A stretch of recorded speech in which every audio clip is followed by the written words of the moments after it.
안녕하세요. 10월 23일 하나님께서 주신 새로운 날, 새로운 기회, 우리가 이 하루를 하나님을 더 알아갈 수 있는, 또 하나님과 함께 친밀한 교제를 나눌 수 있는 아주 축복된 하루인 줄로 믿습니다. 오늘 하루를 살아가면서 거듭되는 질문이지만은 무엇을 듣습니까? 무엇을 듣고 있는가가 너무나 중요한 일인 줄로 믿습니다. 어제 금요 그 대학생 성경 공부를 마치고 집에 돌아오면서 우리 그 대학생, 지금 나오고 있는 그 대학생들이 참으로 축복을 받은 사람이라는 것을 깨닫고 감사를 했습니다. 왜냐하면 어제 우리들이 용서에 대하여서 이야기를 나눴습니다.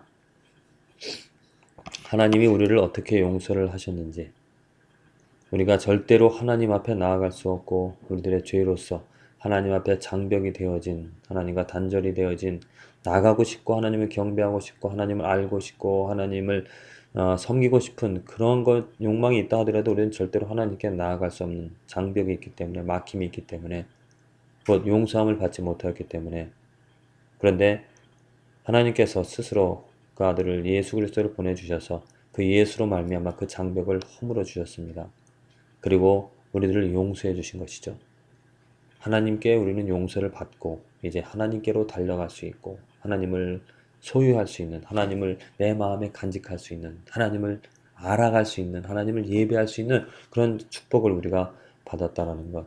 그러한 자로서, 하나님께 용서함 받은 자로서 이제 다른 사람들을 용서할 수 있고 또 다른 사람들도 그 용서를 알 수 있도록 우리들이 알리고 또 이렇게 살아가야 된다는 그런 말씀을 같이 나눴습니다. 그러한 이 세상에서 살아가는 많은 젊은이들, 미국에서 살아가는 그 젊은이의 마음속에, 생각 속에 이러한 예수 그리스도의 사랑, 하나님의 용서를 들을 수 있고 또 그것을 쫓아 거룩한 삶을, 아름다운 삶을 살아갈 수 있다는 것은 아무나 할 수 있는 일이 아니죠. 아무나 또 들을 수 없는 일입니다. 이처럼 우리들 삶에서 내 귀에 들려지는 것이 무엇인가? 하나님의 말씀이 들려지고 하나님의 사랑이, 그리스도의 사랑이, 또 하나님의 뜻이, 하나님의 거룩함이, 하나님의 말씀이 우리들 귀에 들려진다라면은 우리들은 행복한, 축복된 삶입니다. 내 귀에 세상적인 것들, 그런 어떤 순간적인 만족이 들려지는 이야기들, 또 여러 가지 많은 잡다한 것들이 내 귀에 들려진다라면은 우리의 삶은 그러한 것들로 채워질 수밖에 없습니다. 내 귀에 들려지는 것을 다시 한번 점검해보고 내 귀에 들려지는 것이 그리스도의 말씀이고 복음이 들려질 수 있도록, 그래야 내 삶에 내가 용서함 받았다라는 기쁨을 가지고 또 다른 사람들도 용서할 수 있는, 또 이 용서함을 받았다는 것을 알 수 있도록 기도하며 살아가는 이런 하루가 되어지기를 바랍니다. 읽은 말씀은 열왕기하 4장, 디모데전서 1장, 다니엘 8장, 시편 116편의 말씀입니다. 열왕기하 4장, 엘리사의 이야기죠. 엘리사가 참으로 많은 능력을 베풀었습니다. 죽은 자를 살렸고 또 기름을 가난한 가족에게 주었고, 그 엘리사를 통하여서 정말 신비로운, 아주 그 사람들을 복되게 하였던, 그 어려움을 구해주었던 그런 이야기가 기록되어져 있는데, 이 이야기가 무슨 교훈이 되어질까 다 읽고 나서 생각해 봤는데, 그 엘리사가 누구의 상징인가? 바로 예수 그리스도, 예수님. 예수님을 통하여서 우리들은 기름을, 마르지 않는 그 기름을, 채워지는 기름, 그래서 그 기름으로써 우리의 삶을 영위할 수 있게끔 받을 수가 있습니다. 또 수냄 여인처럼 정말 그 삶에 가장 소중했던 그 아들을 얻어 그 기쁨, 또 그 아들이 죽었음에도 다시 살려내는 그 엘리사를 통하여서 받은 그 수냄 여인의 축복이 누구를 통하여서 이제는 예수 그리스도를 통하여서 우리들이 누릴 수 있다는 것, 받을 수 있다는 것, 예수 그리스도를 통하여서 목마르지 않는, 메마르지 않는, 허기지지 않은, 충족된, 만족된, 내가 용서함을 받았다라는 그러한 즐거움으로, 기쁨으로 살아갈 수 있는 것이죠. 더군다나 생명을 죽이고 살릴 수 있는 그 예수님을 우리들이 왕으로서 구주로 섬긴다는 것이, 알고 있는다는, 안다는 것이 얼마나 큰 축복인지 모릅니다. 디모데전서 1장 이제 바울이 또 디모데에게 편지를 쓰는 내용입니다. 특별히 디모데 이제 교회를 지도하는 이끌어가는 목회자로서 그 교회에 필요한 것이 무엇이고 목회자에게 알아야 될 것이 무엇인지 또 어떻게 가르쳐야 될 것인지 성도들을 말하고 있는데 잠시 후에 자세한 말씀 나누도록 하고요. 다니엘서 8장 또 환상에 대한 이야기입니다. 세상의 마지막 때에 어떠한 일이 일어날지 상징적으로 표현을 하고 있는데 이해하기 어렵지만은 그 말씀을 통하여서 하나님이 주권을 가지셨다는 것이죠. 하나님이 세상을 마치신다는 것입니다. 하나님이 그 사탄, 그 역사, 사탄이 일어나는 그 많은 세상의 왕들, 일어나고 또 흥하고 망하고 그러한 것들을 모든 것을 하나님이 주관하신 하나님이 모든 것들을 책임지시고 이끌어 가신다는 하나님 주권의 역사를 말하고 있습니다. 시편 116편 여호와의 은혜와 의로우심, 자비하심을 찬양한다라고 했습니다. 이것은 하나님을 맛보지 않은 사람은 찬양할 수 없는 이 시편을 이해할 수도 없고 또 시편을 쓸 수도 없는 것이죠. 그래서 하나님의 은혜를, 하나님의 자비를, 하나님의 의로우심을 이 삶에서 맛볼 수 있는, 그래서 이러한 찬양, 시편 기자의 고백을 할 수 있는 우리들의 삶이 되어지기를 바랍니다. 말씀 가운데서 디모데전서 1장 5절에서 7절의 말씀입니다. 경계의 목적은 청결한 마음과 선한 양심과 거짓이 없는 믿음으로 나는 사랑이거늘 사람들이 이에서 벗어나 헛된 말에 빠져 율법의 선생이 되려 하나 자기의 말하는 것이나 자기의 확증하는 것도 깨닫지 못하는도다. 예.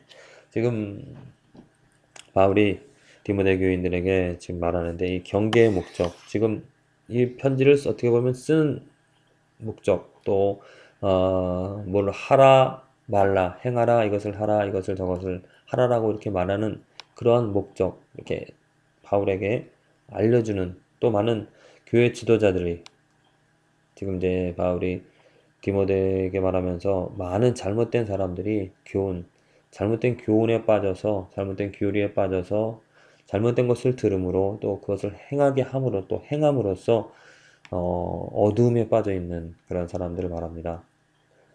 그러면서 내가 너를 이렇게 가르치는, 알려주는, 행하라고 하는 또 이 편지를 쓰는 그런 목적은 무엇이냐면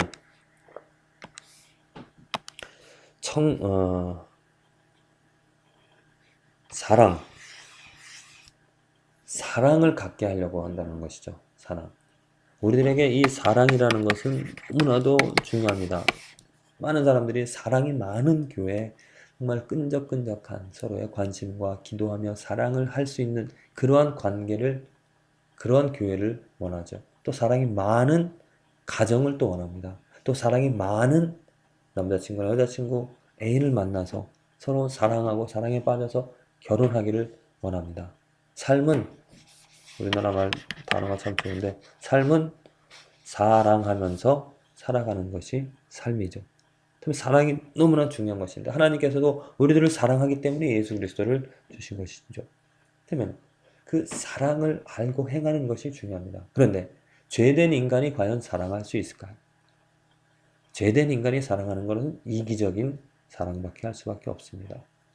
내가 좋아하고 내가 원하는 것을 채우고자 하는 셀피시한 이기적인 사랑밖에 할 수밖에 없다는 것. 그런데 바울은 어떠한 사람이 진정한 사랑을, 참다운 사랑을 할 수 있는가?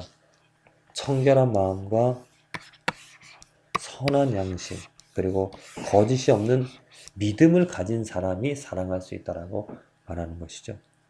청결한 마음, 선한 양심, 거짓이 없는 믿음이 없다면 사랑한다라고 또 사랑할 수 있다라고 생각하는 착각입니다.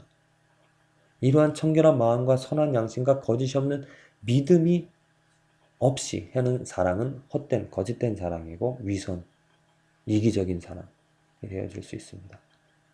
그래서 보십시오. 사람들이 이러한 사랑에서 벗어나서 헛된 말에 빠져서, 이에서라는 것이 사랑이 아니라 그 청결한 마음과 선한 양심과 거짓 없는 믿음에서 벗어나 헛된 말에, 곧 사람들이 하는 말, 이것이 사랑이다, 저것이 사랑, 이렇게 해야 된다, 저렇게 해야 된다, 그런 사람의 말에 빠져서 율법의 선생이 되려거나 자기의 말하는 것이 확정하는 것을 깨닫지 못하는 거다. 한마디로 무지 속에서 사랑을 하고자 하는 것이죠. 자, 남편을, 아내를, 자녀들을 사랑하고 싶으십니까? 사람을 살리는, 생명을 살리는 사랑, 열매를 맺는 사랑, 헛되지 않은 사랑을 행하고 싶으십니까? 그렇다면 청결한 마음을 가지십시오. 선한 양심을 가지십시오. 거짓이 없는 믿음을 가지십시오. 한마디로 이 세 가지가 이루어진 것은 거룩한 삶이 되어지는 것이고, 거듭난 삶이 되어져야 된다는 것이고, 구원받은 삶이 되어져야 된다는 것이고, 새로운 피조물이 되어져야 된다는 삶입니다. 이것이 되어지지 않고서는 사랑할 수가 없습니다. 내가 거듭난 사람으로서 예수 그리스도의 사랑을, 그리스도의 용서함을, 하나님의 용서함을 맛보지 않으면 사랑할 수 없다는 것입니다. 어제 우리 대학생 모임에서 그런 말씀을 나눴습니다. 정말 심한 죄에 아주 제가 가까이 알고 있는 분이 죄를 범했습니다. 간음을 했습니다. 그러면 그 사람을 용서할 수 있을까? 간음한 사람을 용서할 수 있을까? 모두가 처음 대답은 다 못한다고. 어떻게? 어? 어떻게 아내를 버리고 또 그 아이들도 있는데 그런 바람을 피냐고. 절대 용서 못한다. 그러고 나서 우리는 그렇게 대답을 듣고 나서 우리는 예수 그리스도의 사랑을, 하나님의 용서, 우리가 어떻게 용서 받았는지 그 십자가의 용서를 나눴습니다. 그랬더니 용서할 수 있을 것 같다고. 왜? 내가 용서한 것을 경험하고 그런 것을 알기 때문에 새로운 피조물이 되었다는 그러한 사람이기 때문에 용서할 수 있고 사랑할 수 있다는 것이죠. 그리스도의 사랑, 그리스도의 십자가를 알지 못하고서는 이 청결한 마음과 선한 양심과 거짓이 없는 믿음을, 예수 그리스도를 붙잡는, 예수 그리스도 안에 거하는 그러한 삶이 되어지지 않으면 사랑할 수 없다는 것입니다. 부디 오늘 사랑하는 사람들을 진실하게 사랑할 수 있도록 청결한 마음, 선한 양심, 거짓이 없는 믿음을 갖게 해달라고 하나님께 구하시길 바랍니다. 사랑하려고 애쓸 것이 아니라 먼저 이러한 것을 갖는 것이 올바른 사랑을 할 수 있게 되어지는 것이라 믿습니다.